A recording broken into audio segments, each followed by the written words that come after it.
tere, Müstik ja Merliia siin.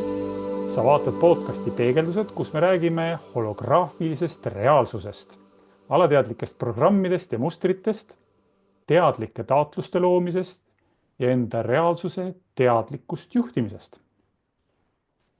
Tere! Ja täna me räägime vastutusvõimest, vastutuse võtmisest ja sellest, et ma võtan vastutust. Mis see täpsemalt võiks tähendada, Müstik? Üldjoones ju kõik teavad, mis see tähendab, kõik on sellega kokku puutunud, aga nagu täpsemalt. Nojah, vastutuse võtmine on see, kui inimene suudab võtta vastutuse.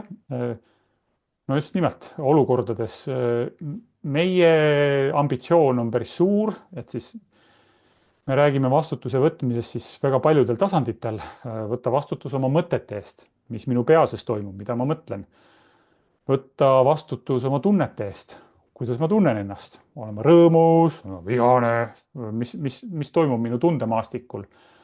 Võtta vastutus oma sõnade eest. Jah, ma ütlesin seda, võib-olla ma eksisin, võib-olla tuleb vabandada oma sõnade eest. Võib-olla ka see, et vastutus selle eest, et ma räägin seda, mida ma tegelikult südames tunnen.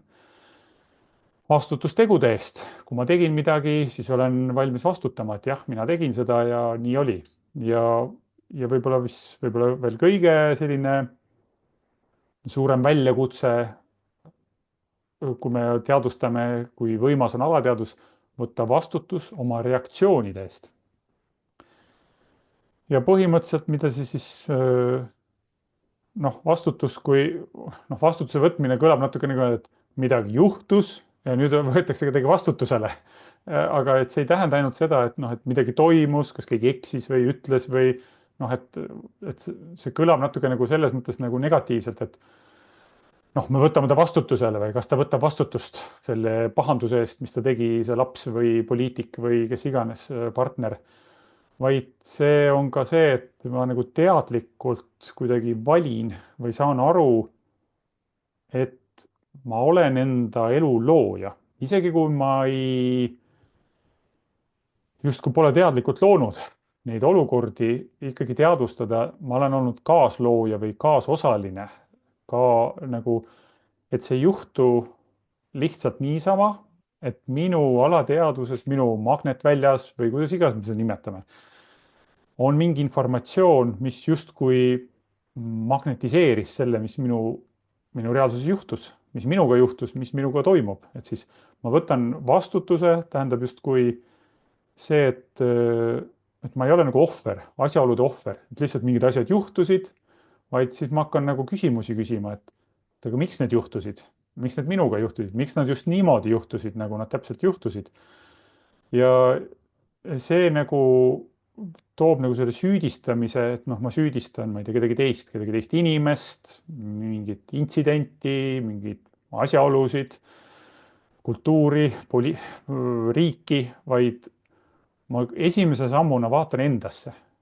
Mis minust toimub sellist, et mis võis olla see selline informatsioon, mis kuidagi sünkroniseeris selle asjaga. Ma korra nüüd katkestan seda mõtlen ka, vabandust. Ja et tooks ühe näite, et praegult on, eks ju, see olukord riigis, nagu ta on ja hästi paljud inimesed on nagu selles kohas võib-olla nagu väga tundlikud, et siis mitte öelda ohvrimustris, et mida praegu ikkagi valitsus kõik meiega teeb ja kõik need maksud ja automaksud ja nii edasi ja inimesed ei lähe tänavale, kuigi asi on ikka väga hull juba on ju inimeste, ütleme nii, et tolerantsuse piirid on juba nagu suhteliselt nii-öelda, see niit on ikka väga pingul, et kuidas nagu, mida öelda praegu nendele inimestele, kes tunnevad, et aga on ju olukord praegult keeruline nagu nende maksude osas ja nii edasi. Et kuidas siis ma olen selle reaalsuse nagu endale loonud? Et see ju puudutab praegu kõiki eestlasi, näiteks. Jah, ütleme, ütleme, see poliitika on päris pika vinnaga, et keegi on valitsuses ja siis ta mitu aastat seal. Vastutus on kindlasti valija vastutus, kodaniku vastutus. Et kui aktiivselt, kas ma käisin valimas, keda ma valisin, kui aktiivselt mina kui valija suhtlen oma valitutega. noh, näiteks ma valisin, ma ei tea, konkreetse partei ja nüüd see konkreetne partei teeb otsuseid, mina olen selle partei valinud, noh, et siis ma võtan nagu selles mõttes vastutuse, ma ei tea, kirjutan e-kirja või helistan, kuule, ma valisin sind, et mis toimub, et kui, mismoodi te plaanite seda lahendada või mis see nagu visioon siin on nagu, noh, ühesõnaga noh, et keegi ei saa ju, riik koosneb ikkagi inimestest ja need inimesed on valinud valijad. see on nagu valija vastutus siis, ütleme nii. võib-olla teinekord on vastutus ka just see, et ma ei ole nagu küsinud küsimusi, ma ei ole esitanud küsimusi näiteks valitsusele jah, või ma ei ole nagu arvamust avaldanud, noh, jah, võib-olla sugulastele olen arvamust avaldanud, aga tegelikult sinna kohta, kus sellest mingit kasu on, ma ei ole nagu arvamust avaldanud. Et ma nagu vaikselt kannatan ära. See ei ole ilmselt ainult valitsusega seoses, see on, ma arvan, üleüldse tegelikult. jah. et noh, jah, et see vastutuse võtmine jah, et kuidagi nagu õppida või õppimise võime, et ma teadvustan, et vigu juhtub, kõik teevad vigu või me eksime või no mis asi viga on, me proovime, vaatame, see ei töötanud, okei, proovime teistmoodi. et me ei proovi nagu eitada või kuidagi ilustada või varjata, juhtus viga või juhtus eksimine, et mida me sellest õppida saame, et kui ma vastutuse saan võtta, siis ma saan nagu õppida sellest midagi. muidu järgmine kord ma automaatselt teen nagu sama asja või tuleb sama reaktsioon ja ei toimu nagu arengut. see nagu keerleb ühe koha peal mingis mõttes, jälle tuleb sama olukord, jälle sama reaktsioon, midagi nagu ei muutu. noh, et siis, et selleks, et saaks areneda, selleks peab nagu justkui keegi vastutuse võtma, et saaks muudatus toimuda, et ahah, okei, ma märkasin, et ükskord toimus mingi kahtlane asi, noh, kes teab, on igasuguseid kokkusattumisi võib-olla. okei, teinekord juhtus sama asi, siis võiks juba hakata mingi selline tähelepanelikkus tööle, et äkki siin on mingi sihuke korduvus või muster. kui ka kolmas kord juhtub sama asi, mis iganes, mingi segadus suhtedünaamikas, koostöös, tervises või noh, midagi kordub nagu. kui juba kolmas kord juhtub, siis võib suht kindel olla, et midagi minu süsteemis on sellist, mis seda minu reaalsusesse nagu kutsub. see on alguses võib olla väga suur nagu tükk alla neelata, see koht, noh, et ei no kuidas et mina ju olen hea inimene. noh, et kuidas minu reaalsuses mina ei teeks ju niimoodi või jah, see ei tähenda, et keegi teeks sama asja, aga noh, mida me näeme, noh, sessioonides ju regulaarselt. midagi juhtus, noh, kui see on näiteks lapsepõlve informatsioon, et kuidagi, ma ei tea, kas isa oli vägivaldne või ema oli füüsiliselt karistas, siis kuidagi selle inimese reaalsuses juhtub neid asju nagu hiljem veel. ta ei oska seda võib-olla niimoodi kokku viia, et noh, et kuidagi see sellega seotud oleks. aga justkui temaga oleks kaasas tema siis hologrammis, tema alateadvuses mingi selline info minu piiridesse saab sisse tulla. ja justkui inimene käib ringi nagu magnet ja ei saa aru, noh, miks tema piiridesse kogu aeg sisse tungitakse. Mhm. sest noh, selline info on nagu kaasas, et kas siis päriselt tungitakse või siis lihtsalt talle tundub, et tungitakse kogu aeg. noh, mõlemad variandid võivad olla samaaegselt või ka eraldi. et keegi eriti ei tungigi, ikka inimesel tundub, et kogu aeg tungitakse. aga võib ka reaalselt, et noh, tungitaksegi.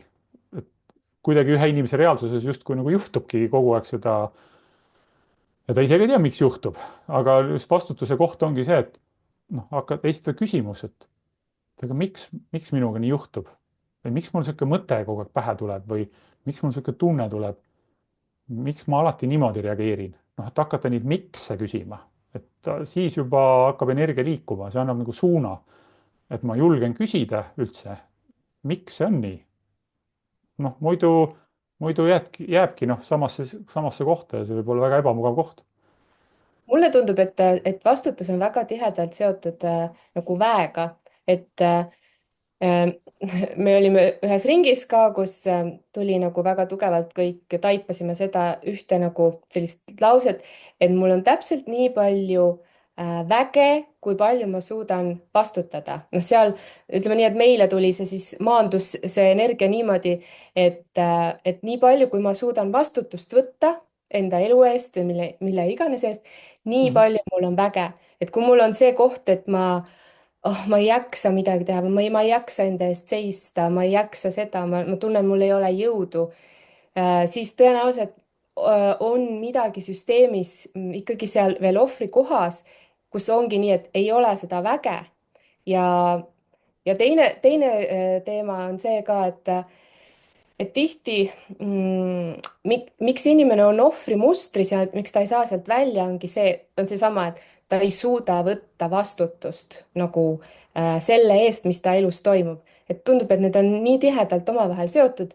Vastutus, vägi, ohvrimuster. Et kuidas saada nagu ohvrimustrist välja, on see, et ma võtan vastutuse selle eest nüüd, kus ma olen praegu. Et mis ma tunnen, et nagu üldse ei klapi või on väga valus või on jõuetus. Ma võtan selle eest vastutuse ja vaatan, miks see olukord on tekkinud ja kui ma suudan vaadata nagu seda enda poolt, mitte siis, et ahah, näed, see olukord tekkis sellepärast, et see tegi mulle nii, see ütles mulle naa ja nii edasi, kõik väljastpoolt igasugused probleemid. Et kui ma nagu selle jätan ikkagi kõrvale, et need on juba nii-öelda need ilmingud, mis vastavad minu tellimusele, siis vaadata ikkagi, et miks mul oli vaja selline tellimus teha, et seda kogeda väljastpoolt, sellist peegeldust, et minus on midagi, mida tuleb vaadata, mis on lahendamata ja kus on tegelikult potentsiaal väe võtmiseks ja nagu väe väljatulemiseks. Noh, ja et just, et keerata või ühesõnaga läbi teadvustamise tuleb nagu justkui see vägi nähtavale. noh, et näiteks, et kuidas see ebameeldiv inimene või kuidagi sattus minu reaalsusesse. noh, kui keegi näiteks kurdab, et tal on töö juures näiteks keegi ebameeldiv inimene kolleegide hulgas, kuidas ta sattus? enamasti sessioonis tuleb välja, seal oli mingi eelinfo, kuidas see moodustus ja nüüd siis et kui see inimene, kui on näha nagu, et kui see nagu joondub, siis inimene saab aru nagu, et mul on võime inimesi magnetiseerida. Okei, oota, aga milliseid inimesi tahan magnetiseerida? Ja siis tuleb see, et ma ei ole ju kunagi üldse tellinud, noh, justkui esitanud sellist tellimust, milliseid inimesi ma tahan magnetiseerida. ma olen justkui ringi liikunud nagu noh, lihtsalt noh, juhtub nagu juhtub, on ju, satub siia, kes siis satub, on ju. aga ma ei ole kunagi nagu sellist taotlust, et ma tahan, et minu reaalsusse satuvad sellised inimesed ja ma tunnen ennast nii ja nii nendega koos. noh, et see nagu lihtsalt juhtub, et aga väekoht tuleb siis see, et okei, ma olen korduvalt selliseid inimesi magnetiseerinud. Mul on inimeste magnetiseerimise võime. Okei, oota, aga mida sellega teha siis saab, on ju, noh, et siis sealt hakkab nagu see väekoht või loomise koht. Mhm. Ehk siis, et ma saan hakata looma siis, kui ma olen nagu päriselt taibanud seda, et ma tegelikult ka loon ja et ma olen loonud ka selle, mis mulle ei meeldi praegu, puhtalt sellepärast, et ma ei ole olnud teadlik. Ma ei ole loonud teadlikult, ma olen mitteteadlikult loonud tegelikult selle olukorra, kus kohas ma praegu olen. Ja siis, kui see olukord ei ole väga meeldiv või väga mugav, siis tasub hakata vaatama nagu, mida mul vaja oli tegelikult. See tundub küll nüüd, et nagu issand küll, keegi ei vaja sellist asja, keegi ei vaja sellist olukorda, noh. aga kes seda mida, telliks? täpselt, kes seda telliks, aga mitte teadmatusest me oleme tellinud ja kui nagu see koht nagu tuleb täiesti kohale, Mhm. vot siis ongi see, et okei, ma võtan nüüd vastutuse selle eest, sest ma tellisin selle, ma ise lõin selle. Ja see koht ei saa veel olla siis, kui sa ütled, et issand jumal, mis neil viga on, mis sellel maailmal viga on, miks nemad nii teevad, miks nemad naa teevad. Või siis, et isegi, et kuidas mu ema ütles niimoodi või kuidas see ütles mulle niimoodi, noh, isegi lapsepõlvest, et vaatad, vaid või kuidas pigem minu lapsed niimoodi minuga käituvad? näiteks, eks, noh, neid näiteid on ikkagi mustmiljon.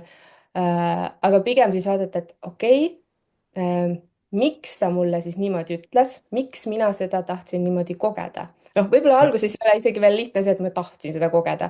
Ma ei tahtnud ju.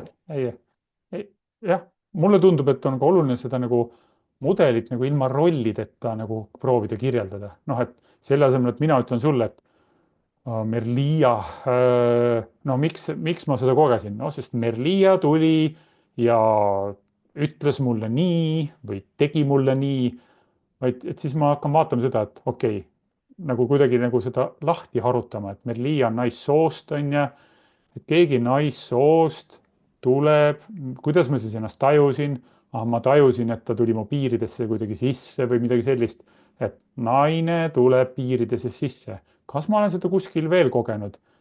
ja sealt võib nagu hakata lahti rulluma see, et okei okay,, tegelikult olid enamus õpetajad naised ja seal ma kogesin võib-olla mõne õpetaja, kuidas ta mulle sisse sõitis. lasteaias on enamasti naised, võib-olla seal sõitis keegi sisse. võib-olla ema oli karm. kindlasti armastav ka, aga ikkagi minu päris karm ja järsk, noh, et ja sõitis ka niimoodi noh, suhteliselt järsult sisse või võib-olla karistas ka emotsionaalselt või füüsiliselt. noh, et siis hakkab nagu, siis hakkad nagu mudelit analüüsima, mitte enam nagu isiklikult niimoodi, et vot see Merlia, kui see ja oma käitumist muudaks, noh, siis ma elaks paradiisis, onju. aga siis ma teadvustan, et minuga on kaasas olnud energeetiline mudel. naised sõidavad sisse või võivad sisse sõita või kuidagi mingi selline mudel.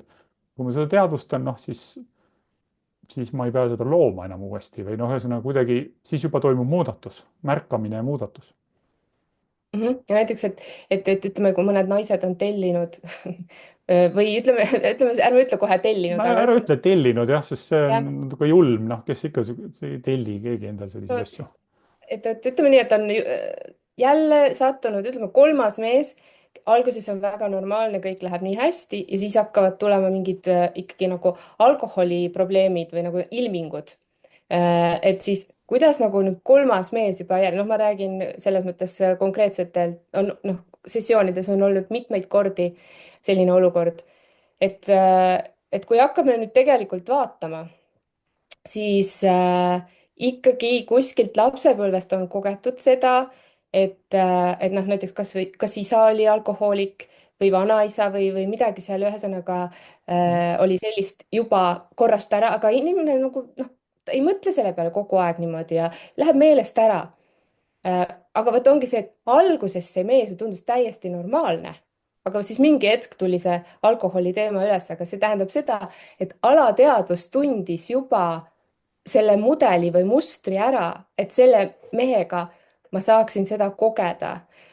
Et võib-olla nagu teadvustada, et mul on vaja andeks anda isale, noh, võib-olla see, et ta oli ära, kui ta oli parasjagu, eks ju, selle alkoholi no, jah, teemaga nii-öelda kuskil ära, näiteks. seal võis olla ka see, et noh, et alateadvus seostas nagu sellise armastuse alkoholiga. noh, näiteks, et kui on isa olnud näiteks hästi range mees, noh, töö ja distsipliin ja niimoodi. ja siis isa võttis napsu ja muutus siukseks nagu sõbralikuks või leebemaks või lõdvestus nii-öelda, võib-olla andis kommi, silitas pead ja lapse alateadvus lõi lingi. alkohol võrdub armastus. ja siis tuleb meil nagu ja see on nagu müstiline, just see, mida sa kirjeldasid, see on täiesti müstiline, et kaks inimest saavad kokku, no naisterahvas kohtub meestega ja tema alateadvuse skänner justkui näeks läbi kõike, oskaks tulevikku ennustada, näeb selle mehe mustreid. noh, pole veel õigesti, pole nagu tuttavakski saanud. juba tundub, et issand, ta on nii seksikas, ta on nii lahe, ta on nii huvitav. ja alles pärast tuleb välja, et kui suured mustrikattuvused seal on, noh, kuidas see alateadvus teab seda, noh, täiesti hämmastav, noh, et see tähendab, et tohutud infovood liiguvad meile täiesti märkamatult, noh, niimoodi. oo, no mingi mees on seal rahva hulgas või, oi, näe, keegi neiu või naisterahvas on ju. kuidagi torkas silma, ei tea miks, on ju. see tähendab, alateadvus kännis kogu selle rahvapundi läbi. näokujud, kehakujud, kehaliigutused, kehakeeled ja oskas sellest järeldada terve maailma nagu terve nagu paketi nii-öelda, täispaketi. ahah, sellega ma saan seda kogeda, kuidas, noh, täiesti, see tähendab, et noh, kui võimsad me oleme tegelikult. kui võimas nagu sihuke selline, noh, võiks öelda selgeltnägijad oleme kõik. sest kui me vaatame sessioonides, noh, okei, meil sessioonides käib ka, see käibki selgeltnägijaid ja šamaane ka, aga põhimõtteliselt noh, ka ütleme inimesi, kes teevad nagu nii-öelda lihtsalt tavalist igapäevatööd ja tuleb sessiooni, vaatab ja ta on ka suutnud väga selgelt ette näha, olla väga super selgeltnägija ja valida täpselt sellise partneri, kes väga hästi klapib just noh, nende mudelitega, mis on. Nende mudelite teadvustamiseks, et noh, tegelikult on alati see, et kas nüüd näed seda kohta. Okei, veel ei näinud, proovime siis järgmisega. Kas nüüd noh, näed seda kohta, et tegelikult hing tahab, et ikkagi, et sa teed selle nagu transformatsiooni seal läbi, et sa teed sisemise muutuse, taipamise, et siis järgmine kord juba oled teadlikum ja sinu alateadlikud mudelid on muutunud, sa enam ei magnetiseeri seda, sa magnetiseerid mingisuguse uue kogemuse. noh, järgmine kord ei pruugi alati tähendada, et see peab olema järgmine partner. et on potentsiaal teha sama partneriga mitu suhet läbi. siis vaadata, teadvustada need mudelid, aga võib-olla see õnnestub ka ise nii-öelda omavahel teha. tõenäoliselt suurem tõenäosus eduks on, kui kaasata spetsialiste, terapeute, mis noh, et ühesõnaga, et teadvustada neid mudeleid, neid on raske ise näha, sest partnerite vahel on nii, et üks ütleb ühe sõna, ma ei tea, sina ütled mulle midagi, ma ütlen sulle, millisekundiga on nagu 100 mustrit aktiivsed ja juba on reaktsioon kohal. noh, me ei ole midagi arutamagi saanud hakata, rääkimata midagi teadvustada, kui on juba plõks kõik välja lülitatud ja noh, juba me oleme emotsionaalsed ja peegeldame üksteisele seda ja see eskaleerub veel noh, mingiks täielikuks segaduseks. Aga et suur osa sellest vastutusvõimest ju ongi just see, et ma jälgin, ma juhin oma reaktsioone, et kuidas ma no reageerin. see on jah, kõlab teoorias väga ilusasti, ma juhin oma reaktsioone. noh, tegelikult see reaktsioon tuleb nii kiiresti, sa ei juhi midagi. see tuleb ette teha nagu profülaktika mõttes. noh, pigem on see nagu selline nagu järelparandamine, et okei, ma märkasin, et ma reageerisin, ma olen juba mitu korda reageerinud samamoodi. siis ma lähen, ma ei tea, sessiooni või mediteerin, noh, teen midagi sellega. noh, et kuidagi teen mingi sisevaatluse või mingi teadvustuse. et ei süüdista teisi, vaid noh, vaatan, mis minu sisemuses või sisekõnes toimub. ja siis on lootust, et mingi energia või mingi hetk vabaneb. et kui on jälle sama olukord, siis äkki tekib sihuke sekund aega, et ma kohe ei reageeri. ja kui see tekib, siis võib avaneda see, et ma saan välja zoom ida ja näha seda olukorda. muidu on nagu kõrvuni sees kohe noh, läinud autopiloodi peal, noh, põhimõtteliselt siis on juba läinud. siis on parem vait olla ja oodata, kuni maha käib.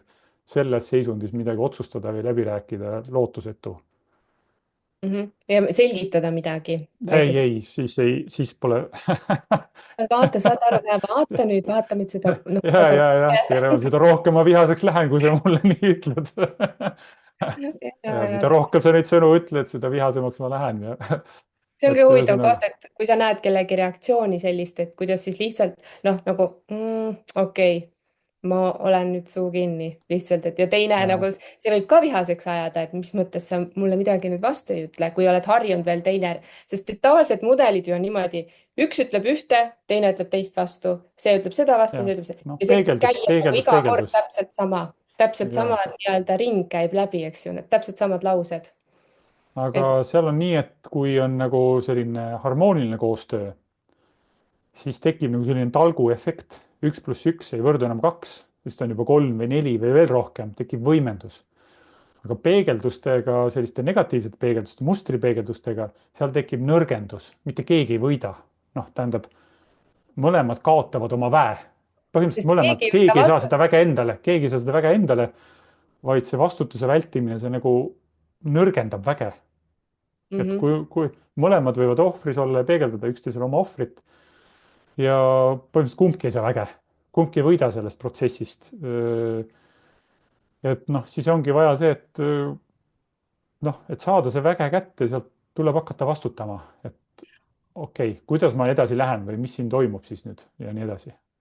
aga ma tahan öelda, et see vastutuse võtmine võib ise olla ka negatiivne muster, et mis on nagu see on ka triki, jah, räägi see on sellest. nagu hästi, noh, mitte nii läbinähtav, aga väga tihti näiteks kõige vanematel lastel perest on see, et noh, neile on nagu öeldud, et sina oled kõige vanem ja sina pead nagu hoolitsema teiste eest ja niimoodi.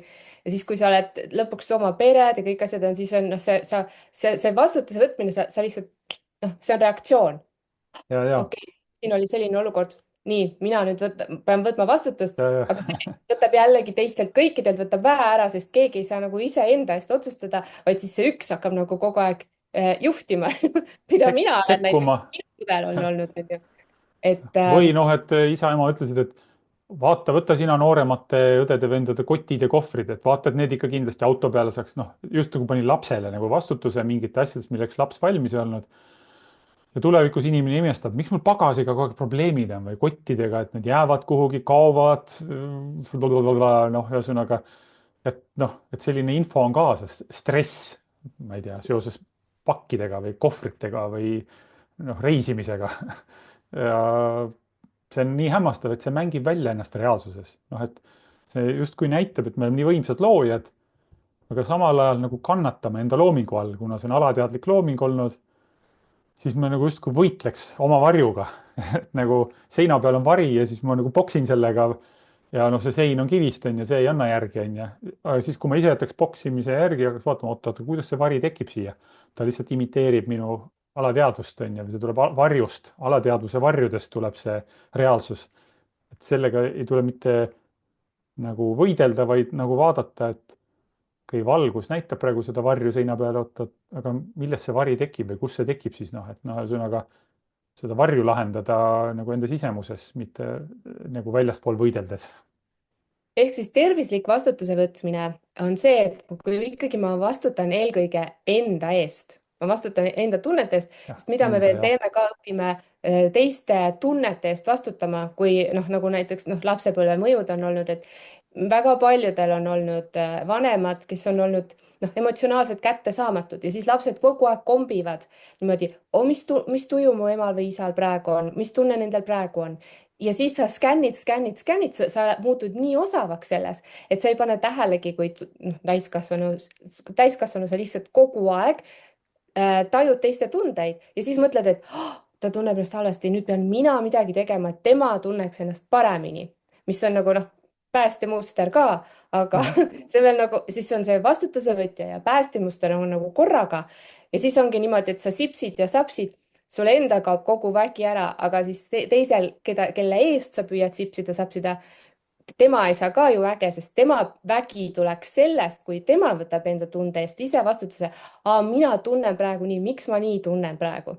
aga Mhm. siis nagu need mudelid ongi nii siuksed tihedalt omavahel seotud, et üks on selline, kes ei oska nii hästi enda tunnetest vastutust võtta ja teine on selline, kes tahab, et tema ego tahab, et tal oleks mugavam, et kui ja siis ta mõtlebki, et kui nüüd teine tunneks ennast paremini, siis mina tunnen ju ka ennast paremini, siis minul hakkab parem. ja see on jah, hästi-hästi triki koht tegelikult, on et jah. noh, mis ei ole mis, tegelikult tervislik jah, no mis kellelegi. on jah, ta võtab hästi palju energiat, et see lõpuks see sipsija on energiast tühi ja teised ei saa oma loovust või potentsiaali rakendada, sest ruum on ju hõivatud juba selle nii-öelda kontrollija või ütleme, kes Mhm. üritab vastutust võtta tema poolt. aga mis on noh, põhimõtteliselt okei, keegi võib-olla kuulab, vaatab siin ja mõtleb, et noh, aga siis on lihtne, on ju, plaan, tegevusplaan on ju, ma märkan, mingi asi teadvustan, mingi asi kordub, mingi probleem, kas suhetes või loomingus või no ühesõnaga tervises midagi kordub krooniliselt nii-öelda, kas see on krooniline tervisehäda või suhetes mingi asi kordub kogu aeg.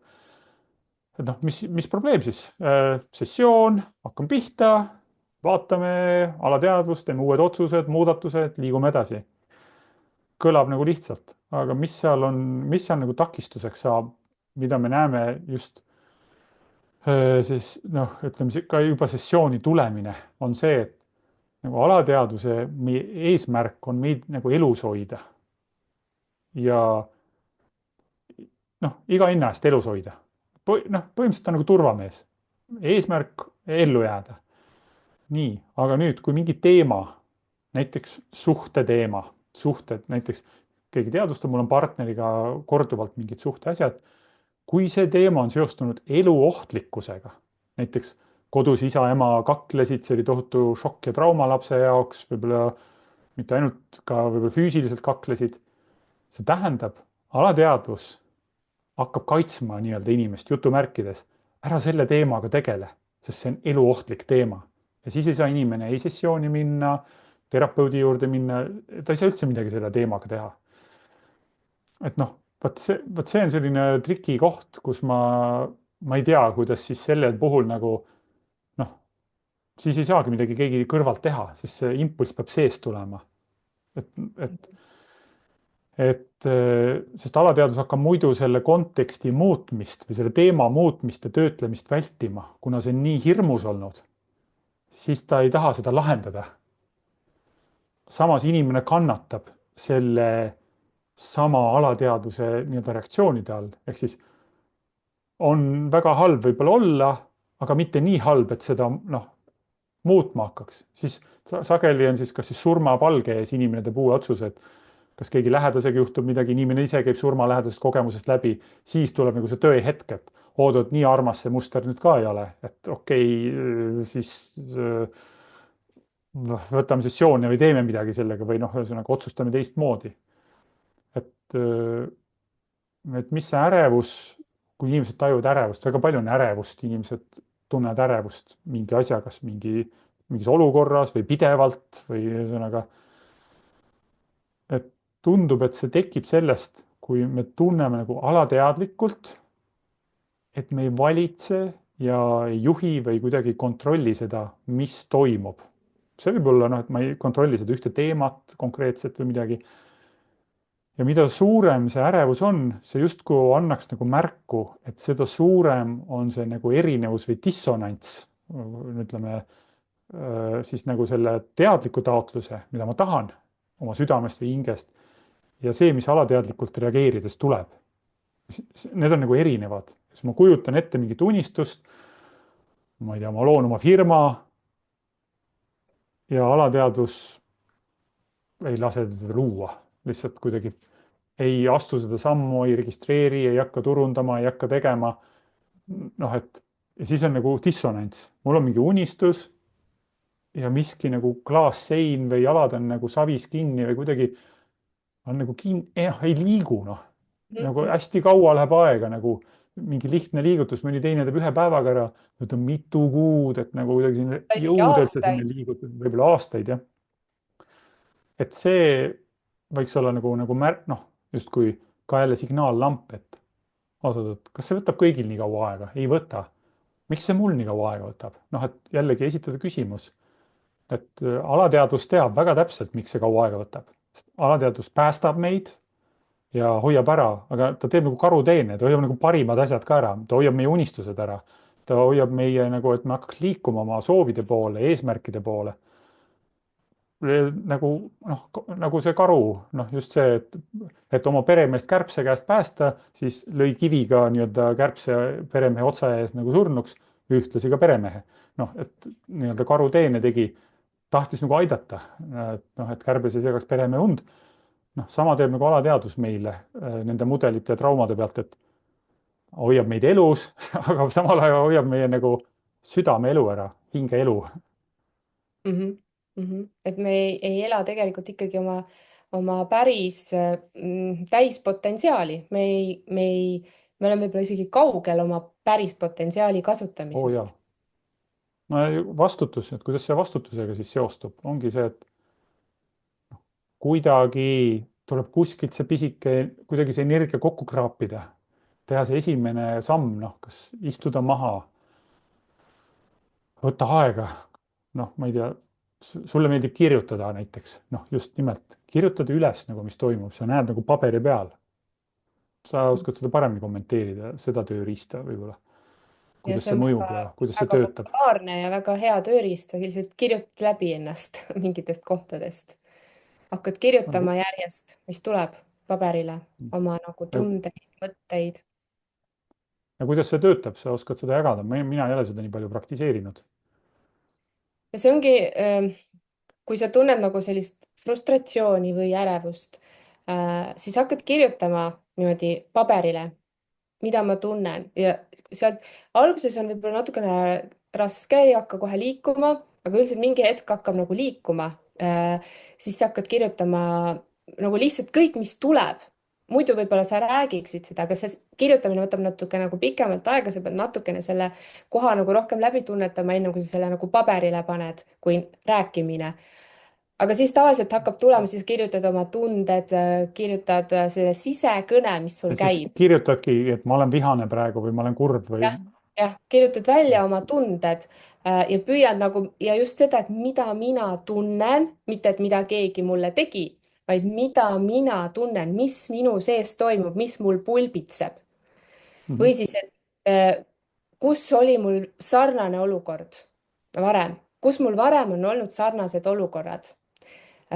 Ja järjest lähen kaugemale, kaugemale, kaugemale, kus mul oli veel selline olukord või nagu sarnane dünaamika, noh, kust ma olen kogenud.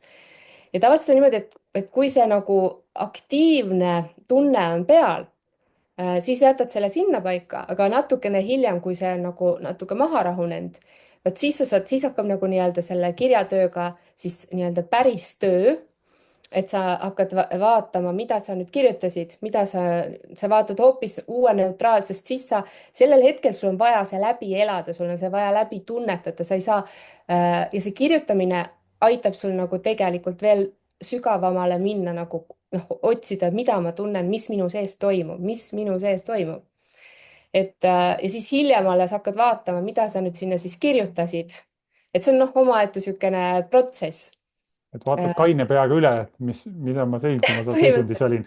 jah, ja siis vaatad eriti veel seda, mis asjad korduvad, mis sõnad korduvad, mis mu see sisekõne on, et ja sealt saad hakata nagu tooma järjest nagu neid lauseid välja, mis nagu kordusid, tõmbad ringid ümber äh, no oma tunded, mis tunded korduvad, et sealt sa näed ka nagu siis ära, siis sa nagu lähed järjest sügavama, baasilisema asja tuumani.